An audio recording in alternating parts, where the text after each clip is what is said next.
Nirasya sarva sandeham akikritya sudarshanam prakashita rahasyam tam bhajami gurumishwaram. Itam Shri Radhika Prana Nata Pada Sarojayo Yena Premanubhutyasha Dhattam Tam Shri Gurum Bhaje. Shri Govinda Pararavinda Marupananya Bilashojitan Purna Prema Rasotsavu Jalamano Vritti Prasannananan Shashvad Krishna Katha Mahamrita Payura Shomura Kelato Bande Bhagavatani Mananulavam Murdnani Patyakshito. Namah Shri Guru Krishnaya Nirupadi Kripa Krite Ya Shri Chaitanya Rupa Bhut Tanvan Prema Rasam Kalo Jayatam Surato Pangor Mama Mandamate Guti Matsarvasva Parambojo Radha Madana Mohano Iha Viharati Radha Krishna Kunjarikari Tarubhaya Rasarite Shuddha Siddhanta Dhari Sakala Sujana Geya Krishna Dasa Videya Paramakila Gunanam Kaviraja Kavinam Krishna Dasa Kaviraja Rasika Bhakta Maj Jai Rachilo Caitanya-caritamrta Gaura Govinda Lila Shunite Galai Shila Tahatena Hoilo Morachita Jeva Nahi Buji Keva Shunite Seha Kiad Bhuta Chaitanya Charit Krishna Upajibe Priti Janibera Serariti Shunile Borohoihit Shriyatam Nityam Giyatam Mura Chintyatam Bhakta Caitanya-caritamrta. By the grace of Sri Kali Yuga Pavana, the Svabhajana Vibhajana, Prayojana Avatar Prema Purushottam Karuna Mahasagar Sri Gauranga Mahaprabhu and his beloved Parshad, nourished by Sri Rupa Sri Sanatan and Sri Raghunath Sri Krishna Das Kaviraja Gosvami Pad. Again, today we'll continue our discussion of Sri Caitanya-caritamrta, and in particular, we continue in the Sanatana Shiksha, Madhya chapter 22. In our last class, we concluded our discussion of the section on Sharanagati. So today we begin the section on Sadhana-bhakti. So here we'll look at how Sadhana-bhakti is defined. Over the next few verses, the definition of Sadhana-bhakti is presented, some analysis of it is given, and then after that it'll go into the two primary divisions of Sadhana-bhakti, Vaidhi-bhakti and Raganuga-bhakti. So this is where we're at on the roadmap. So I start with a new file which is available from Pyre 104. So, without further ado, Ebe sadhana bhakti lakshana shuno sanatan Jaha hoite pai Krishna prema mahadhan. Now hear, O Sanatana, of the characteristics of sadhana bhakti, by which we attain the supreme wealth of Krishna prema. So he's introducing the subject matter. The definition or the lakshanas of sadhana bhakti will now be explained. And again, prema is compared to the supreme wealth, because it's with great wealth that one can achieve, or artha, with which one can achieve kama. So similarly with the wealth of Krishna Prema, one can achieve the ultimate object of desire, Krishna, or the ultimate experience of fulfillment in Krishna's Madhurya. So, we'll now look at,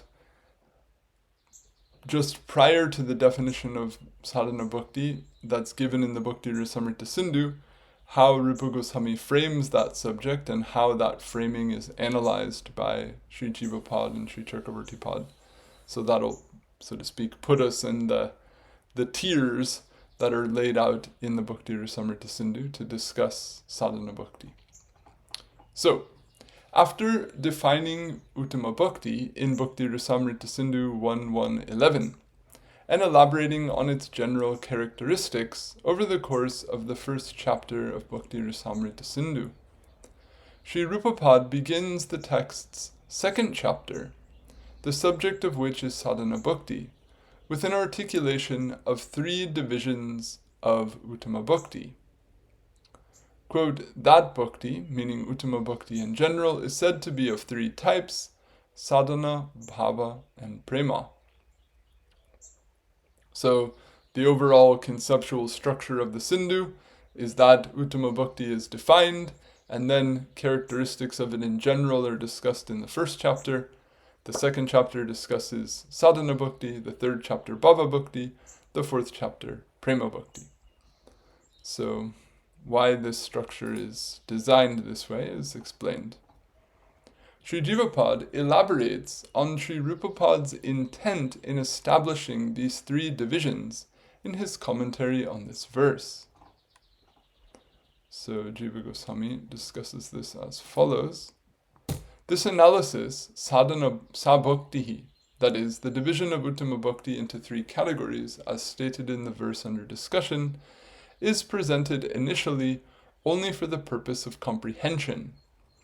It is to be understood in particular, however, that Uttama Bhakti really is only of two types. One, the sadhana form, literally its means of accomplishing form, that is, the form wherein it is manifest as the means of manifesting its essential form, and the sadhya form, literally its form to be accomplished, or that is, the form wherein it is manifested in its essential form. Therein, that is, in regard to these two types, the characteristic and divisions of the first type, namely sadhana bhakti, will be discussed next in the following verse. The second type, namely sadhya bhakti, however, is mental in form, or it's harda rupa. In other words, its form exists in the heart, or within the psyche, rather than in an activity or a particular action.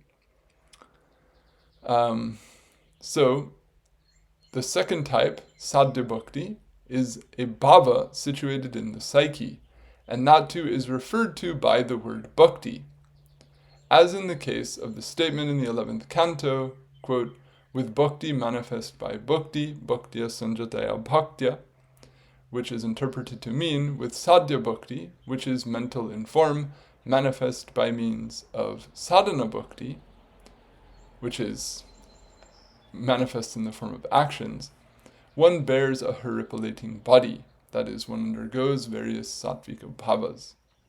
So this is a citation from the Bhagavatam, which personally I'm inclined to think that Sri Samipad's commentary on this verse in the Bhagavatam was very influential over how the Goswamis designed this system, because it's actually Samipad who makes this distinct, because it just says bhaktya sanjataya bhaktya, with bhakti manifest by bhakti, which might sound redundant, but he gives the analysis that when you say bhakti coming from bhakti or bhakti manifest by bhakti, you're referring to the sadhana and the sadhya form thereof, or the manifestation of it that leads to the manifestation of its full nature.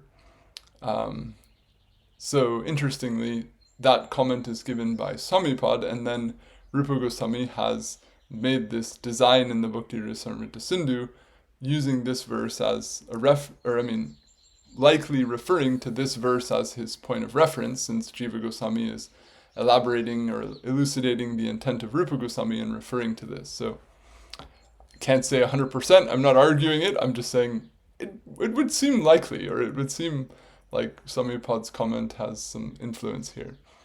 Anyway, the point here that he's pointing out is that one usage of the word bhakti here is referring to bhava bhakti, which is not an activity as such, but rather something that just exists within the heart as a bhava. So that also is bhakti. In other words, it's not that, if you use loose English language, it's not that a sentiment is not bhakti, or that, sentimentalism is non-devotional or something like this, but rather that bhakti has both an aspect that manifests in the form of action and an aspect that is part of the emotions or the various states that come about in the psyche. So he's just pointing that point out, and further all specifying that the sadhana-bhakti process is all about bringing about that aspect of bhakti that manifests in the psyche, which is what we'll get into in further discussion as we go on. So he elaborates, saying that, namely sadhya bhakti, also has 5 divisions, namely bhava, in this case meaning bhava bhakti or rati, prema, pranaya, sneha, and raga. Furthermore, in Ujjal Nilamani, the supplementary text to this Bhakti-rasamrta-sindhu, there are also the 3 additional divisions of mana, anuraga, and mahabhava. Thus, in this way, there are 8 divisions of sadhya bhakti. Still, that is thus, the statement made above of there being within it only the 2 divisions of bhava and prema is just for the purpose of indication or upalakshana. That is, for the purpose of referring to sadhana bhakti in general, which does nonetheless contain additional divisions beyond bhava and prema, namely sneha and so forth, on account of its being stated ahead at the end of the, quote, wave of prema, which is the title of the 4th chapter here in the text, where he says in verse 19, quote, the divisions of prema, of sneha and so forth, have not been distinguished and discussed here, meaning in the 4th chapter of the Sindhu, because of their being manifestations of prema itself, and because of their rarity even among sadhakas. So, Rupa Goswami discusses those later on when he's talking about in the 2nd, 3rd, and 3rd sections of the Sindhu, when he's talking about rati and bhakti rasa. So he doesn't talk about those things among sadhakas because in the initial part of the text he's introducing, or he's focusing mainly on sadhana bhakti and how that leads to the attainment of sadhya bhakti. So Jiva Goswami's point here is that the classical sadhya sadhan tattva discussion, which is a part of the broader Sanskrit literature for centuries in which readers are steeped when they come to a text like the Bhakti-rasamrta-sindhu, he's saying that yes, that system is here, or we are using that framework, if you will, but Rupa Goswami has given 2 divisions within the sadhya concept. So although there are 3 mentioned, don't not recognize that actually still the classical, the goal and the path to the goal format is still what's being analyzed here. So that can, in one sense, be taken as how Jiva Goswami is trying to help the reader sort of be on board with Rupa Goswami's structure. And one other point that is alluded to here by Jiva Goswami is that by saying that there are these 8 divisions of prema, but some are only mentioned in the Ujjal Nilamani, the implication is that there are certain manifestations of prema that come about only for those who have Madhura Rati, which don't come about for those who have the other categories of Rati. So that's something that was discussed in the Rupa Shiksha earlier in the Caitanya-caritamrta, and which is also discussed later in the Bhakti-rasamrta-sindhu. So, this is, you could say, Rupa Goswami lays out 3 categories, And Jiva Gosvami is saying there's 3 categories, but really there's 2, and one has these 2 parts. So, speaking to the other side, if you will, Chakravarti Pad gives the justification that, yes, you can say it like that, but still there was a reason Rupa Goswami gave 3 instead of 2. So why did he kind of break the format, or why did he feel the need to make these 3 stratas rather than just having 2 tiers? So that's what Chakravarti Pad takes up in his Tika. So we'll look at that now. He says, if the objection is raised, now here in Sabhaktihi, meaning in this verse, let there only be a 2-fold division of Uttama Bhakti, in the form of bhaktis being the sadhana and the sadhya, that is, the means of manifesting bhakti's essential form and the essential form of bhakti itself. And let bhava too be included in the division of sadhya bhakti, that is, let bhava be considered to be part of, sorry, that's a typo, the second of these two divisions. What is the use of making 3 divisions? To this it should be said, no, that notion is not acceptable. So someone might say, oh, here's Chakravarti Pad refuting Jiva Gosvami, but personally I don't feel like he's really trying to exactly refute Jiva Gosvami, because Jiva Gosvami was giving this point that you can still see the 2-fold structure, not really to say it has to be seen that way, but I feel like, as I explained, he's saying that more to speak to the audience who would expect that kind of structure and saying, yes, that structure is here. And he's not justifying why Rupa Goswami broke the structure. Not that he broke it, but that he modified it, if you will. He'll sort of get to that later, or that'll be explained by the text itself, but he's just helping readers recognize, if you will. So now, when Chakravarti Pad comes along and goes, yeah, there has to be these 3, personally I don't feel like you have to read him as though he's going against Jiva Goswami here. More he's just complementing or elucidating what's going on in Rupa Goswami's statement in a way that stands parallel to the side, if you will, that Jiva Goswami spoke to speak to in regard to the verse. But that's my leaning, if you will. You can take it as you wish. So anyway, the subject is, why did Rupa Goswami make the 3 tiers? So he explains that since even after the manifestation of bhava, which has the synonym rati and is the defining characteristic of the category of bhakti known as a sadhaka bhakta, to be mentioned ahead in Bhakti-rasamrta-sindhu 2.1.276, quote, those in whom rati is manifest, yet have not become completely unimpeded, and who are fit for realization of Krishna, are said to be sadhakas. It is to be understood as per the modifier in that verse, quote, those who have not become completely unimpeded, or samyak nair vignam anupagataha, that some remnant portion of some very powerful offense to a mahat can be found in the psyche of such a bhakta.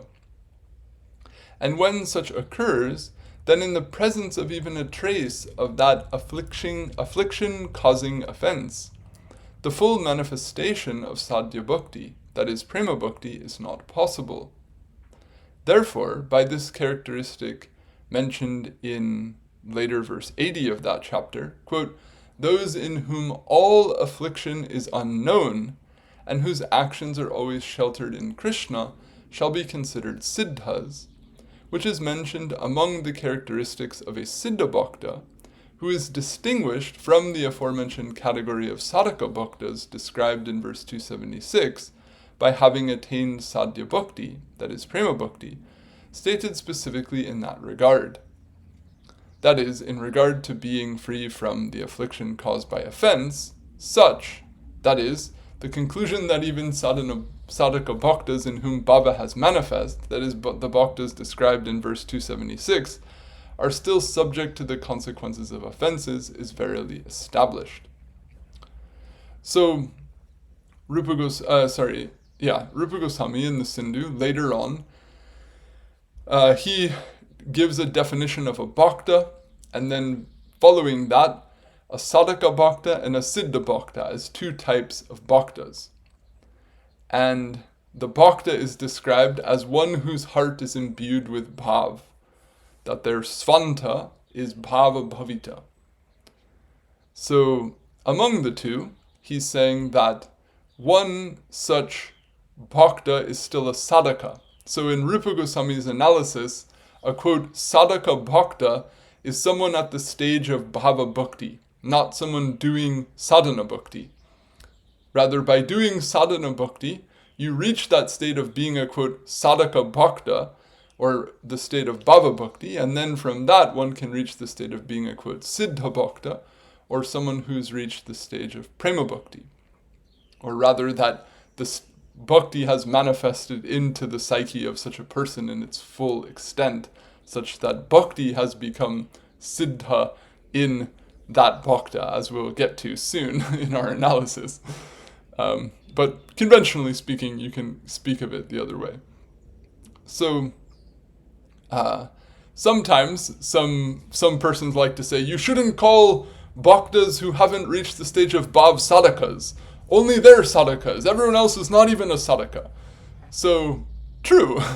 By this analysis here in the Sindhu, that justification or that reasoning and use of terminology would be justified. However, we do see that here in the Caritamrta itself, later on in the Sanatana Shiksha, Mahaprabhu, speaking to Sanatan, does specifically speak of those engaged in the stage called Sadhana-bhakti, not Bhava Bhakti, also as sadhakas. So if Mahaprabhu or if Kaviraja Goswami has Mahaprabhu speaking that way, then we can say that there's room for speaking in a looser sense than that. But nevertheless, it's valuable to understand both ways the contours of the term could be set. So the point here that Chakravarti Pad is trying to bring out is that Rupa Goswami sees that there's the potential for bhava to become, and again as it's explained later on, bhava is like the light from the sun that hasn't risen yet. So there's light in the sky, but the direct sun has not risen. That intermediate stage where light is entering, but the direct source of the light is not fully present, that is compared to the state of bhava bhakti. And that at that stage, there's still the residual effect of aparad, and there's still the scope for, again, falling down. So it's not fair to call, or it wouldn't be accurate to call that person a siddha bhakta. So there needs to be a subcategory or a second category made for those who reached that intermediary point where they are experiencing a direct manifestation of sadhya bhakti, but yet it's not a full or a form of that, so it's an intermediate category. So he's just trying to show that later on in the text, because of this analysis, there's a need for this third or intermediate category in this analysis. So, with that, we'll go on. Therefore, bhava cannot be included in the division of sadhya bhakti. That is, it cannot be fully equated with sadhya bhakti in the sense of its being a complete manifestation thereof.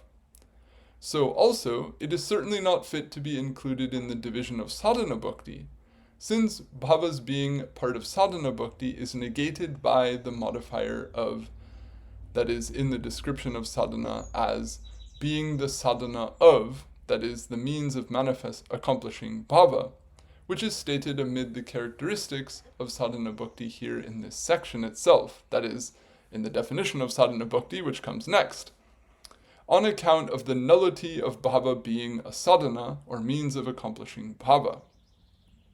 So, I know this perhaps reads a bit, might sound a bit like circumlocution here in English, but to be literal, that's how it comes out. But essentially all he's saying is that bhava cannot be included in sadhana bhakti because sadhana bhakti is defined as the means by which bhava becomes manifest, and bhava cannot be categorized within the means by which it itself becomes manifest.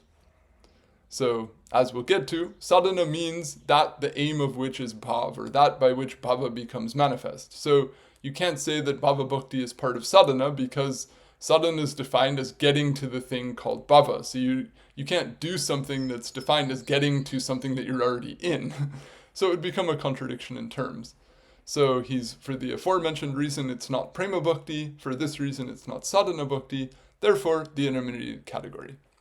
So therefore, it was rightly stated here in verse 121 that bhakti is threefold. That is, therefore, Uttama Bhakti is rightly analyzed here in Bhakti-rasamrta-sindhu 121 as being of three divisions: Sadhana-bhakti, Bhava-bhakti, and Prema-bhakti. This is to be discerned. So, putting the 2 points of the two commentators together, we can say, yes, this structure is twofold, and it's threefold, and according to necessity, it can be seen in either way for the sake of elucidating whatever is meant to be understood. So, following this articulation of three fundamental divisions of Uttama Bhakti in Bhakti-rasamrta-sindhu 121, namely Sadhana Bhakti, Bhava Bhakti, and Prema Bhakti, Sri Rupa Gosvami defines Sadhana Bhakti in Bhakti-rasamrta-sindhu 122. This verse is presented as the next verse here in Caitanya-caritamrta.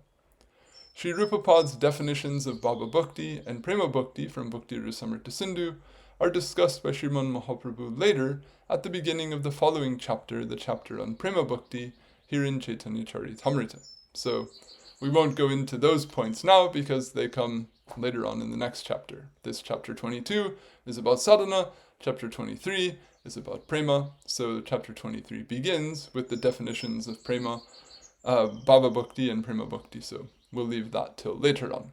So now we come to a very well-known, very important verse, the definition of sadhana bhakti, also one that among some circles has been a bit debated or become a subject matter of discussion.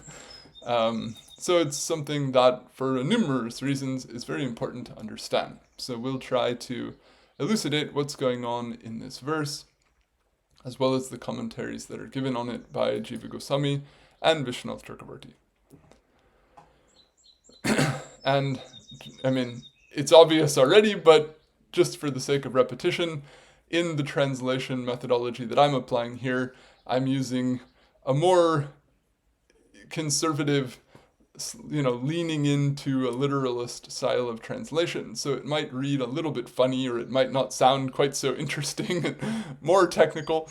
But as we'll get to in the analysis, I hope that by offering this type of translation in addition to numerous other ways the verse can also be valuably translated, something of the contextual intent of the verse and the choice of language in the verse can be appreciated. So, Kriti sadhya bhavat sadhya bhavasa sadhana bhidha nityasiddhasya bhavasya prakatyam hridi sadhyata. When it is to be accomplished by activity, and that by which bhava is to be accomplished, that, namely Uttama Bhakti, shall be known as sadhana, meaning sadhana bhakti. So the actual definition is just half the verse, it's just the first line, and then the second half justifies the definition. Eternally accomplished bhava's manifestation into the heart is the intended sense of its being to be accomplished. So we'll look more closely at these phrases as we go on, so I won't elaborate on them now. Sri Jiva comments on this verse as follows. In Kriti, that is in this verse, it is said that when Uttama Bhakti, as it is defined in general earlier in verse 11, Anyabhilashi Tashunyam, etc., is to be accomplished by activity, that is, by action of the senses, meaning hearing, speaking, and so on, it is called sadhana bhakti. So there's two qualifiers. In other words, when Uttama Bhakti is qualified by two characteristics, then you call it sadhana bhakti. So the first one is that it is, quote, to be accomplished by activity. And this is, you could say, elliptical language, and really he's just trying to refer to not simply activity, but activity of the senses. In other words, when it's not a state in the psyche, but it's an activity, it's something done through the what they call the indriyas, or the organs of action, or the senses of action. This is the first characteristic. So then he adds why this characteristic is given. So activities or actions of the senses' inclusion therein, that is, in Uttama Bhakti, furthermore, is like the inclusion in a sacrifice of preliminary activities. So as the preparatory activities that precede a sacrifice, such as clearing an area and preparing a fire pit, are regarded as being a part of the sacrifice because they are instrumental in the sacrifice being accomplished, so actions of the senses are regarded as being part of Uttama Bhakti because they are instrumental in the enactment of it. So he's referring, Mimamsa classical hermeneutics here. So when you think of or you define the act of yajna, then you might think, okay, offering an oblation into a fire that's been evoked according to mantra, using a mantra for the satisfaction of a devata, or you might give some definition like this of a yajna. So then if someone says, well, what about sweeping the ground? Say, that's not yajna, that's sweeping the ground. That doesn't have anything to do with yajna. But then rather, no, that is, you can call that yajna when it's done for the sake of performing the yajna, because it's an injunction that the yajna has to be done in a sanctified place, and if you don't first sanctify the place, you can't actually perform the yajna. So all the activities that are ultimately part of accomplishing the kind of essential or primary form of performing the yajna are part of the yajna, or are included in what is ultimately defined as yajna. So although bhakti is not merely an activity of the senses, or sadhana bhakti is not merely that, because that's also essential to it being expressed or to it being enacted, then that's also part of it, or that's also included in the definition of it. So he's just illustrating, giving an example for the reasoning here. So then he goes on and he says, for the purpose of exclusion of that is, of an action of the senses, the nature of which is an anubhava of bhava and so forth. That is, actions of the senses that are expressions of bhava, prema, or other higher manifestations of Uttama Bhakti therein, that is, from the sadhana division of Uttama Bhakti, he says sadhya. That is, the author further qualifies sadhana bhakti in the definition under discussion as sadhya bhava, meaning sadhana bhakti is that by which bhava, the nature of which is bhava. Now, sorry, that's just what he writes, but he means in that second use of the word bhava, bhava bhakti, synonym rati, prema, prema bhakti, and so forth. That is, and the other higher manifestations of Uttama Bhakti like sneha, is to be accomplished, and not rather that in which bhava, meaning rati, prema, etc., is already accomplished. So now he's explaining the necessity of the second qualifier in the definition. So if you apply only the first qualifier and say, okay, activity that's done using the senses, that's sadhana bhakti. Well then, when a prem bhakta sings the name of Krishna, let's say, then that's also sadhana, because that's an activity which was performed by an operation of the senses. The mouth was moving, the tongue was moving. So, no, wait. We need to further specify this definition, so to speak, because otherwise actions that are not sadhana, but are direct manifestations of prema itself, the word anubhava in this meaning an ensuant, or an effect, an expression of bhakti, rather than something that's a means to the appearance of bhakti, to ensure that this activity that's being spoken of is not the activity that's bhakti is manifesting outward, but rather is activity that is trying to draw in or is instrumental in the entrance of bhakti into the psyche, then this second qualifier is needed. So the second qualifier then is that sadhana bhakti is that by which bhava is to be accomplished. So it's something that is meant to lead to the manifestation of bhava within the psyche, not something that's an expression of bhava's presence already in the psyche. So that second qualifier is essential to distinguish what has been defined so far from bhava bhakti and prema bhakti. So hence, two qualifiers constitute the definition. So now he elaborates on this second qualifier. So he says, thus, that is indeed a form of the sadhya, that is, of sadhya bhakti, namely of bhava bhakti and prema bhakti, namely of the bhava or prema form of uttama bhakti, because of its being a part of that, in the sense that it is instrumental in the manifestation of sadhya bhakti. Sadhya bhava, so this second qualifier, that by which bhava is to be accomplished.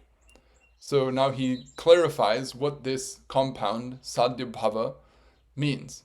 So he says, by this qualifier, that, namely sadhana bhakti, being that by which another purushartha is to be accomplished, is repudiated. That is, by defining sadhana bhakti as that by which bhava is to be accomplished, sadhana bhakti having any other object than bhava bhakti is negated. So what this does is it distinguishes sadhana bhakti from what you might call bhakti, or bhakti in general. So, some just go to, the vast majority of Hindu temples in this world, and people come with their families and give donations and, have a priest recite some things for them, and then they're all praying, may grandma's cancer be treated, and may Junior's exam go well, and, they're having whatever goal they have or desire that they have that they want to be fulfilled, for which they're praying to whomever they have faith in to bring about that fulfillment of that desire. So that activity, or in other words, any type or activity of bhakti, that would be what Jiva Gosvami calls sarup siddha bhakti, or an act which is bhakti in and of itself, such as hearing about Bhagavan, praising Bhagavan, remembering Bhagavan, praying to Bhagavan, bowing to Bhagavan, doing ritual worship of Bhagavan, etc., that none of that is sadhana bhakti, if that those activities are not what he qualifies here as sadhya bhava, if they're not that, the aim of which, or the purpose of which, is bhava bhakti. In other words, if the purpose of which is artha and kama, not prema, then those are not sadhana bhakti. Those are bhakti. In other words, the whole thing being defined here in the Sindhu is not bhakti, but uttama bhakti. So uttama bhakti is anyabilashita shunya. It's bhakti that the only desire within which is for bhakti itself. So sadhana bhakti is only that which is meant to lead to bhava bhakti, and bhava bhakti is defined as bhakti which has no desire for anything other than bhakti, because the only desire within it is the desire to satisfy Bhagavan.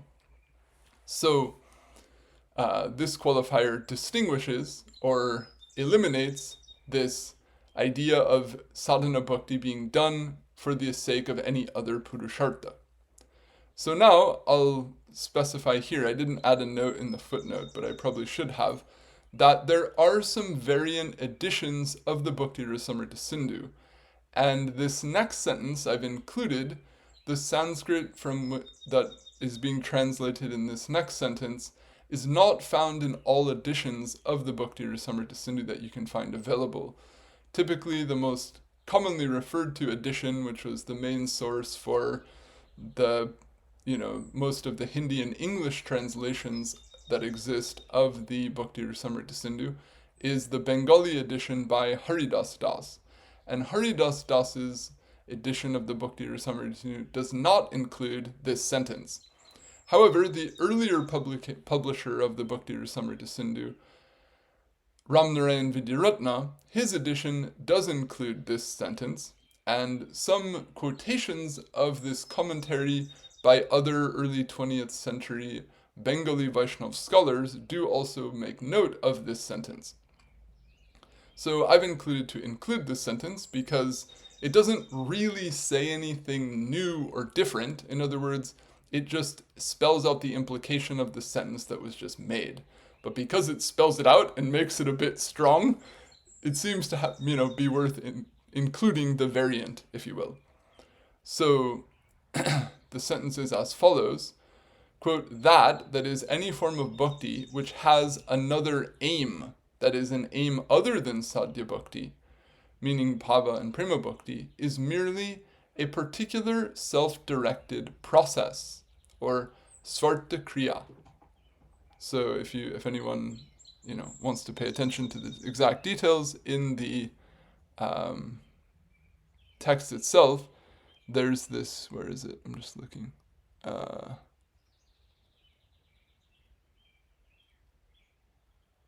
Artantaram svartakriya visheshataha is the exact phrase. So he uses this phrase, svarta kriya vishesh. So vishesh meaning a particular, svarta kriya, an activity which is sva-arta. In other words, it's not Krishna arta, it's sva-arta. It's the object or the direction is towards yourself. It's an act of bhakti, but it's the direction of it, or it's the purpose of it is your own object, not the object of Krishna. So in that sense, it's separated. So he says that which has another aim is a particular self-directed process.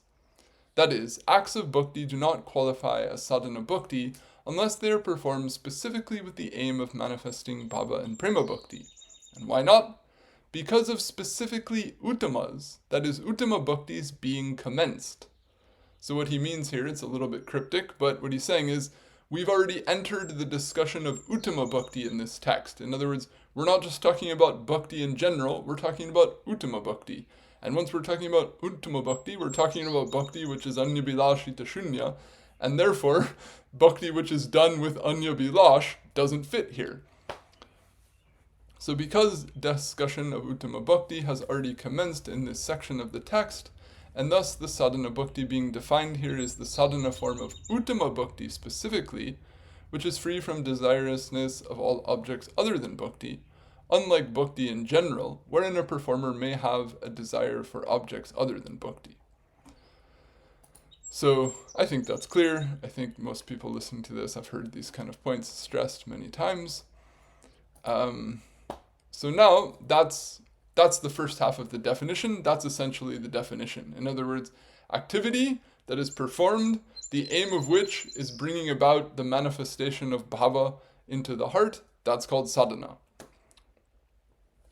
So now, what comes up here is, okay, you're talking about bhava being a sadhya. You're saying that bhava is going to become manifest. So what do you mean by manifestation here? Then the second half of the verse deals with that. So expecting the objection, quote, because of bhavas being said to be asadhya, that is an object to be accomplished, negation of bhavas being the supreme purushartha shall occur on account of bhava's artificiality.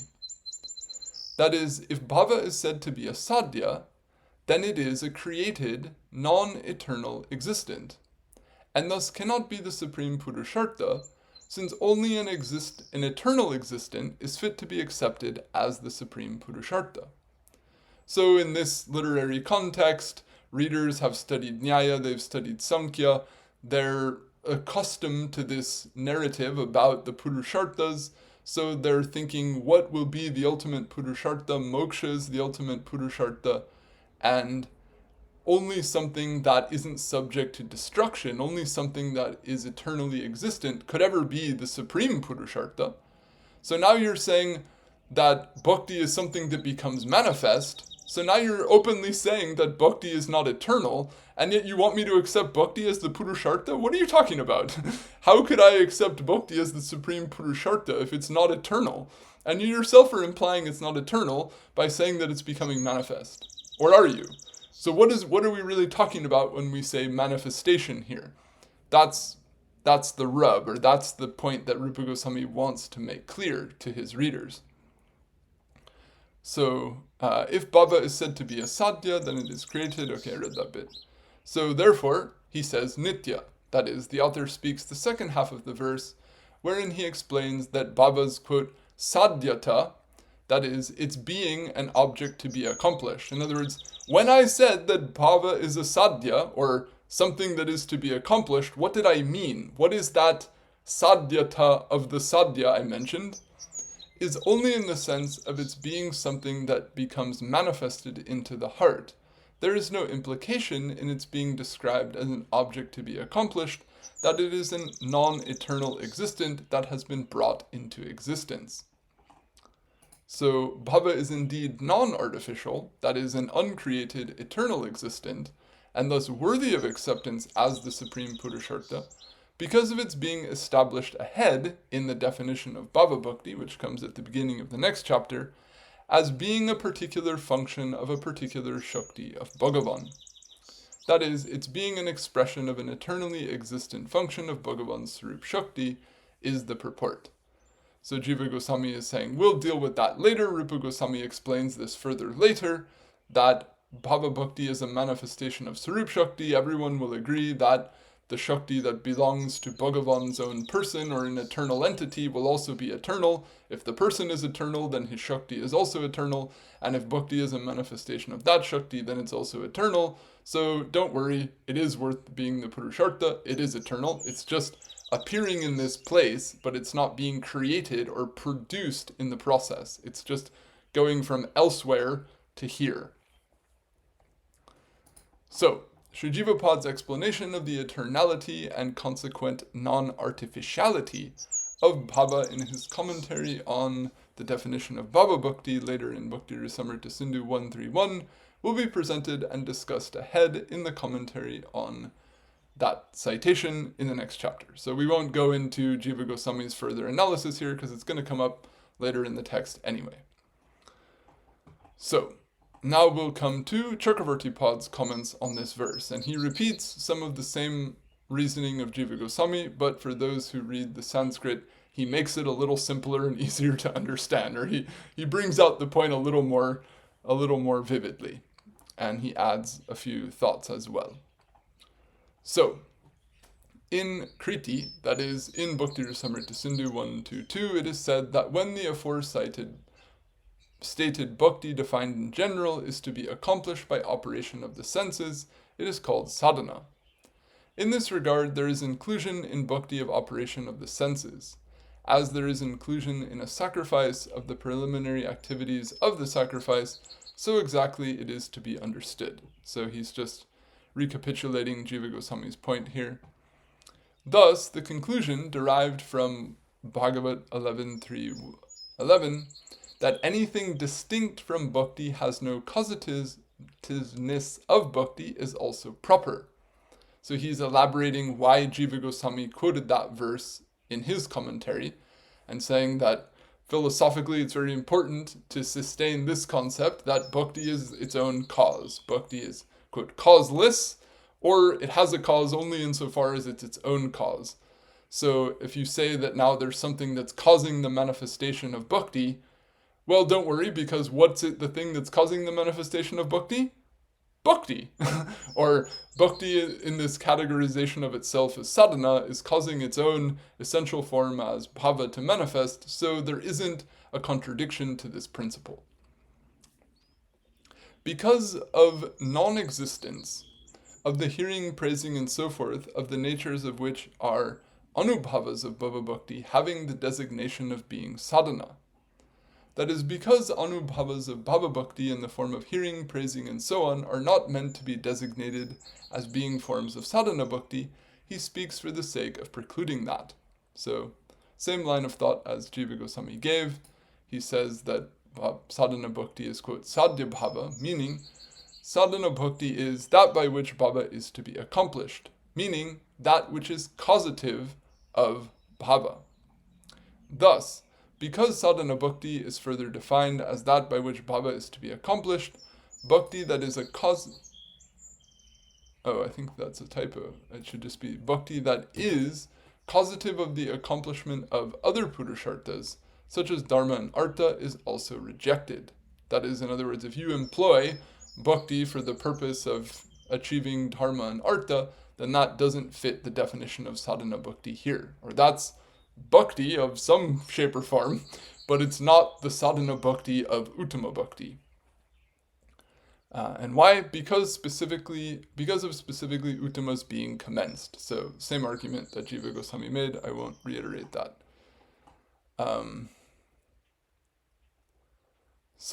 But just lastly, the subtle additional point that he implies is that unlike bhakti in general, wherein a performer may have a desire for objects other than bhakti, and thus perform bhakti for the sake of attaining dharma, artha, kama, or moksha. So if you do bhakti for prema, then that will be sadhana bhakti. If you do bhakti for dharma, artha, kama, or moksha, it won't fit this definition of sadhana bhakti. So now he comes to the second point, the second line, expecting the objection, because of bhava and so forth being said to be asadhya, negation of there being the supreme purushartha shall occur on account of their artificiality. So the whole argument is the same as what Jiva Gosvami stated. So I'll just skip ahead. He says, the word bhavasya is an indicator, or upalakshana. So this is the point that Cakravarti adds, which is interesting. So the verse itself is saying, bhava is not created by these activities, rather it's coming into manifestation in response to them. So now Cakravarti is going a step further, or pointing out further implications of what that idea means, by saying that this nitya siddhasya bhavasya, that this bhava which was said to be nitya siddha, that bhava is not the only thing that's nitya siddha, there are other things that are nitya siddha too. What are those? Hearing, praising, and so forth are also to be understood. So, I'll just give what I've given here. As the bhava that becomes manifested in the heart by means of sadhana bhakti is eternally accomplished, that is, eternally existent, so too, the hearing, praising, meaning the shravan, kirtan, puja, etc., that are expressions of that bhava bhakti are also eternally existent, and only brought into manifestation by means of sadhana bhakti. So, the bhav that manifests is a function of Sarup Shakti and is eternally existent and now appearing into the heart. And then the anubhavas that come out from that bhava, those are also coming from the same source. They're also driven by the same Shakti. So they're also nitya siddha. So the kirtan, the hearing, the other expressions of bhakti that someone does, those should also be seen as, quote, nitya siddha, or eternally existent spiritual activities which are appearing in through this agent or this instrument. So they are not merely operations of the senses that are no different from worldly activities. Only the manifestation even of them in the ear, on the tongue, and so forth occurs. That is, they are eternal existence that only become manifest through the senses. They are not mere non-eternal creations of the senses. And now he gives an example to illustrate what he means. Just as Sri Krishna descended into the room of Vasudeva. So as Krishna was not created by Vasudeva, his father, but rather only appeared to him, so eternally existent acts of bhakti, like hearing, praising, and so forth, only become manifested in the ear, on the tongue, and so forth, and not rather created by those senses. This is so because of bhakti's being established ahead as being a particular function of a particular potency of Bhagavan. This is the purport. So he refers again to the same verse that comes ahead, and that we'll look at his commentary as well on that verse when we get to that at the beginning of the next chapter. So, putting together the points made in this verse, we can sort of compress these what's said in these commentaries, into an elaborated rendering of the verse itself. So I'll conclude for today on with that. So applying the illuminations given in these two aforecited commentaries, the meaning of Sri Rupapad's definition of sadhana bhakti can be more fully understood as follows. So when that, namely uttama bhakti, is first of all kriti sadhya, or to be accomplished by actions of the senses, and is sadhya bhava, that by which bhava is to be accomplished, then it is called sadhana bhakti. Hearing this, one may wonder, if bhava has to be accomplished, then is bhava a previously non-existent and thus non-eternal entity that becomes created and is thus unfit to be accepted as the ultimate purushartha, because that is everything that is created will inevitably be destroyed, and anything that is subject to destruction is unfit to be the ultimate purushartha? No, don't worry. Why not? Eternally accomplished bhava's manifestation into the heart is its sadhyata, or its being an object to be accomplished, meaning I'm just talking about sadhya here in the sense of manifestation, not creation. Don't worry. So bhava is not an existent created by sadhana-bhakti, it is an eternal existent, only the manifestation of which into the heart comes about by means of sadhana-bhakti, and thus it is fit to be accepted as the ultimate purushartha. So, the whole critical point that Rupa Gosvami is dealing with fundamentally boils down to the range of meaning that the root from which the word sadhya and siddha comes about, the root siddh, because in the language, according to the lexicon, that same verbal root can be used to describe both the creation or production of something and the manifestation of something previously existent. So because that one word can be used in either way, he feels the need to clarify the manner in which he intends it to be understood in his usage of it in this term sadhana. So you might say, well, why does he bother using ambiguous terms? Why doesn't he just use terms that are more precise?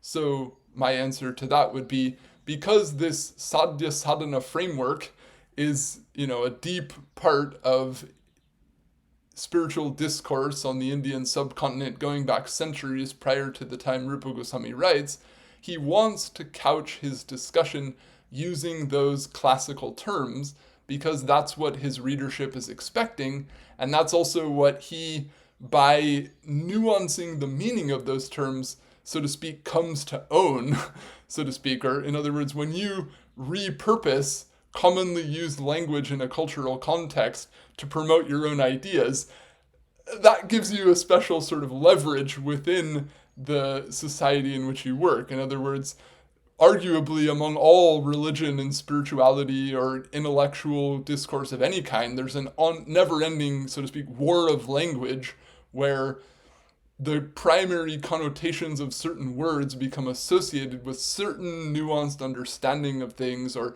certain social groups or certain communities that use those terms in those ways. And that as that shifts historically, when someone achieves a certain critical mass in usage, they can sort of swing collective understanding towards their means of understanding just through the conventions of language that are already established in the marketplace of ideas, so to speak. But I don't mean to go off on a broader analysis of the role of language within, religious history and all of that. But that would be my inclination as to why Rupa Gosvami chose to use these classical terms, but also took the care to be precise in his readership, understanding the exact intended sense he has for his usage of them. And it also fits his whole project here in the Bhakti-rasamrta-sindhu, where he's appropriating the language of the Natya Darshan, the Bharad Muni's Natya Shastra, as well as the earlier work of other, writers in the Kavya genre, writers in related to rasa, and then redefining a lot of that existing terminology to, flush out his, what they sometimes call like theo-aesthetics or theo-poetic aesthetics of what he calls bhakti rasa. So that he would also use terms that relate to conventions of practice within Indic knowledge systems. Fits right in, since he's using, terminology from drama, he's using terminology from kavya. He can also use terminology from, another sphere of discourse as well. So I'll stop here, pardon me for going a little bit long, and in the next class we'll get into a little more subtlety on this verse. In other words, we've laid out the overall concept of what it means and the way the commentators have dealt with it. So we'll look a little more closely at the language that's used in this context, and then we'll look at how it's become a subject matter of discussion, so to speak, for some who've been influenced by certain interpretations of it, as well as the significance of another point, which is not maybe the central point of the verse, but also a very major theme within this whole discussion of sadhana-bhakti. So we'll go further on this verse next time. I conclude here. If anyone has any comments, questions, corrections, or feedback of any other type, please feel free to share.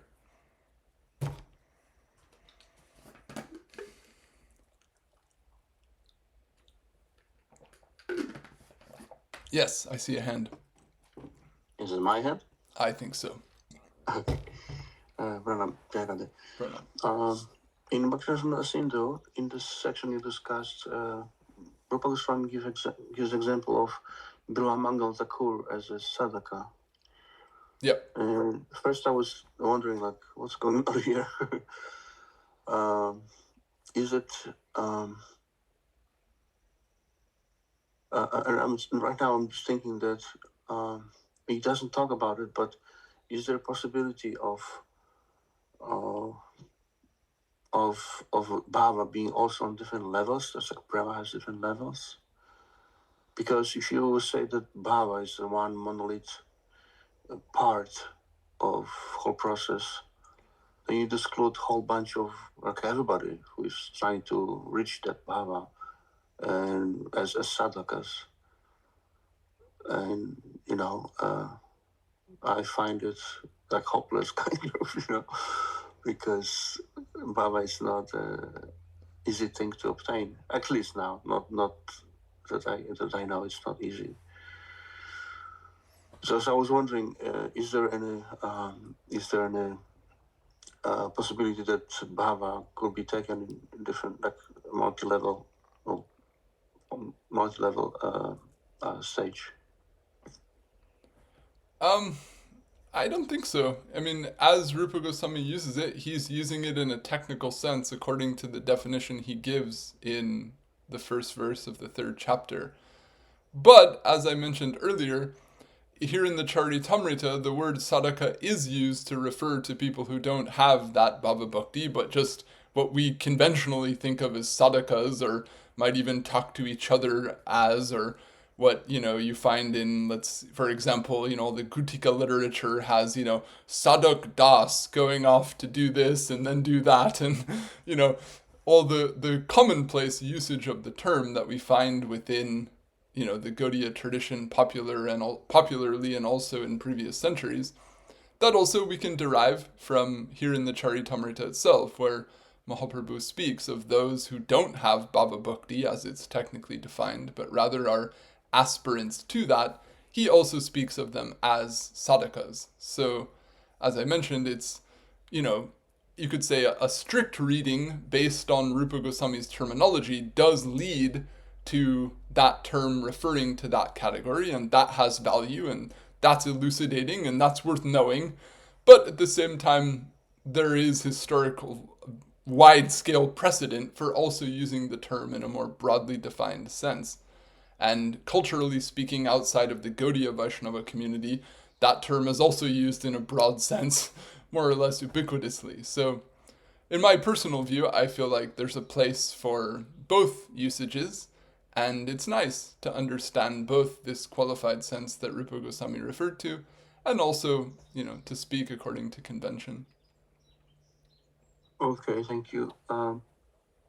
Yet, my question is more related to what constitutes bhava, and bhava, from what I know so far, is a sthai bhava, meaning sthai bhava is fundamental to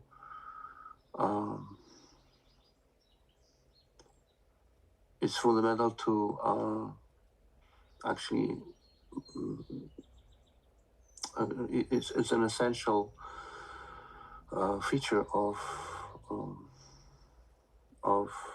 accomplishment Meaning, without sthai bhava, there's no question of prema, and if you don't have sthai bhava, then you're sadhaka. I mean, I know you explain it already, but I still cannot comprehend that because as I mentioned, if bhava constitutes sthai bhava, that indicates accomplishment. Is it not? Well, I mean, as per the very verses that we read earlier, there's what he refers to as this scope for the potential and the residual influence of offense. So there's this zone where that, light, but not the direct light of prema is there in the heart. And thus there is some experience of rasa, but yet there's still the residual effect of aparad, and there's still the danger of committing further aparad. So there's this, liminal space, if we can use some modern academic language to describe it. So, Rupa Goswami found it valuable to elucidate this liminal, gradation that someone passes through. And he chose to speak of it in that way. So. Okay.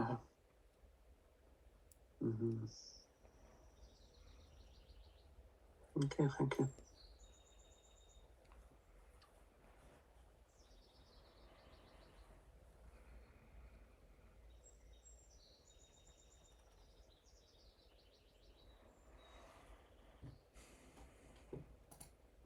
All right, well, if that's it, we can conclude for today.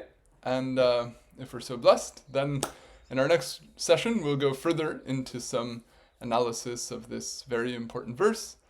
And then we'll get to the coming payars in the Caritamrta itself, where Mahaprabhu adds some further discussion of this verse. And one of those payars is often discussed, this phrase, Nitya Siddha Krishna Prem Sadhya Kabunai. So we'll also analyze that in the light of other statements made elsewhere in the works of Jiva Gosvami, as well as how it relates to the elucidation of this verse that we're discussing today. In other words, this whole discussion today, showing how the commentators have analyzed this definition, can give us precedent for how we should understand these payars, which are trying to elucidate or restate the meaning of this Sanskrit word. And hopefully by the combination of looking at the passages we looked at today, as well as others that are found in other places, we can get a clear sense of what is the intended meaning of this section, which is the section on defining sadhana-bhakti, which will be of great edifying value to all who aspire to follow this path with clarity and conviction. So I conclude here. Vaishnavebhyo Namo Namah. Jai Shri Guru, Jai Shri Gaur, Jai Jai Radhe Shyam. Thank you.